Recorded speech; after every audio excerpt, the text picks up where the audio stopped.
Com a posse do novo governo, o ano de 2019 começou com promessas e expectativas de melhora na economia brasileira. Apesar de polêmicas, crise e perda de confiança do empresariado, o país começou a avançar em temas fundamentais para o ajuste das contas e a retomada do crescimento. A reforma da Previdência se tornou prioridade, mas o caminho para a aprovação foi longo. As ruas receberam protestos contra e a favor das mudanças nas aposentadorias. A meta da equipe liderada por Paulo Guedes era economizar menos R$1 trilhão em 10 anos. No dia 20 de fevereiro, Jair Bolsonaro foi pessoalmente ao Congresso entregar o projeto. Nós não temos outra saída. Obviamente, o projeto ora apresentado, prezado Maia, prezado Alcolumbre, vai ser aperfeiçoado pelos senhores e pelas senhoras. E isso é importantíssimo, porque a responsabilidade é de todos nós. Inicialmente, a proposta previa mudanças na alíquota para a contribuição, no benefício de prestação continuada para idosos e nas regras de transição, além da capitalização. Logo de início, as alterações no BPC e a própria capitalização foram derrubadas. Na época, também houve polêmica envolvendo o ministro Paulo Guedes, que foi criticado por manter dados, cálculos e estudos sobre a reforma em sigilo. As discussões na Câmara foram acaloradas. Trabalhos e convoco para amanhã, quinta-feira, 4 de abril de 2019, às 9h30, reunião extraordinária da audiência pública para a continuação dos debates relativos à PEC 6 2019. Antes, informo que a lista de inscrição... O presidente da Câmara, Rodrigo Maia, e outros parlamentares criticaram a falta de articulação de Jair Bolsonaro. A ausência de Paulo Guedes na Comissão de Constituição e Justiça, no fim de março, irritou deputados e rendeu, posteriormente, um dos episódios mais inusitados no colegiado. Durante um encontro na CCJ, o deputado petista Zeca Dirceu provocou o ministro. Eu estou vendo, ministro, que o senhor é tigrão quando é com os aposentados, com os idosos, com os portadores de necessidades. O senhor é tigrão quando é com os agricultores, com os professores, mas é tchutchuca quando mexe com a turma mais privilegiada do nosso país. Mesmo com os microfones desligados, Paulo Guedes retrucou, dizendo que tchutchuca era a mãe e a avó do deputado.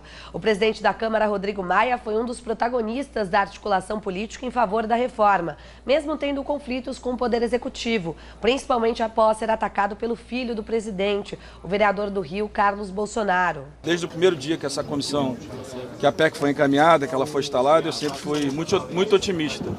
Eu espero que o meu otimismo e de muitos deputados possa refletir num resultado no dia de hoje importante, que sinalize para a sociedade que nós estamos votando aquilo que de fato pode mudar o Brasil, que pode modernizar o Brasil. Mesmo com dificuldades e atrasos no calendário, a reforma da Previdência passou na Câmara dos Deputados em julho, em primeiro turno. A segunda votação ficou para agosto e de lá o texto seguiu para o Senado.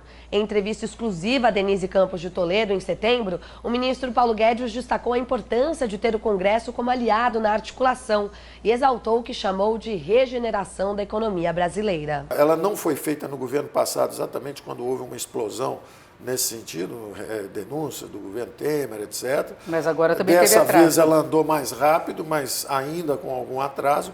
Mas nós estamos assistindo uma democracia vibrante. Demorou essa aprovação, porque a combinação original é que tudo isso seria aprovado, a Câmara ia aprovar até antes das férias. E na volta das férias, o Senado chegou a considerar não tirar as férias. O presidente Alcolumbre pensou em nem tirar férias para aprovar tudo já durante as férias. A expectativa era de que os senadores não fizessem grandes alterações no projeto. Caso contrário, teria de voltar para a nova análise dos deputados. No entanto, a retirada de alguns pontos do texto foi encarada como derrota para o governo. Um dos principais pontos foi a permanência das regras de concessão do abono salarial para trabalhadores que ganham até 2 salários mínimos. As alterações reduziram a previsão de economia aos cofres públicos em 10 anos, de 1 trilhão para 800 bilhões bilhões de reais. Apesar da aprovação final, as discussões sobre aposentadorias ainda não acabaram. Uma PEC paralela tramita no Congresso para decidir, entre outras alterações, a inclusão de servidores de estados e municípios na nova Previdência. A reforma na aposentadoria dos militares foi aprovada pelo presidente na semana passada. Apesar de todo o alarde em torno do assunto, outros temas econômicos também se destacaram em 2019. As discussões sobre a reforma tributária ganharam fôlego após a aprovação da Previdência e até uma possível volta da CPMF, o Imposto sobre Movimentações Financeiras, foi cogitada. O secretário da Receita, Marcos Cintra, foi demitido por levantar a questão. Não é sobre movimentação financeira. Então ele não era o CPMF. É aquele negócio, o último que falou nisso foi demitido, então eu não vou falar nisso, tá certo? As discussões não avançaram.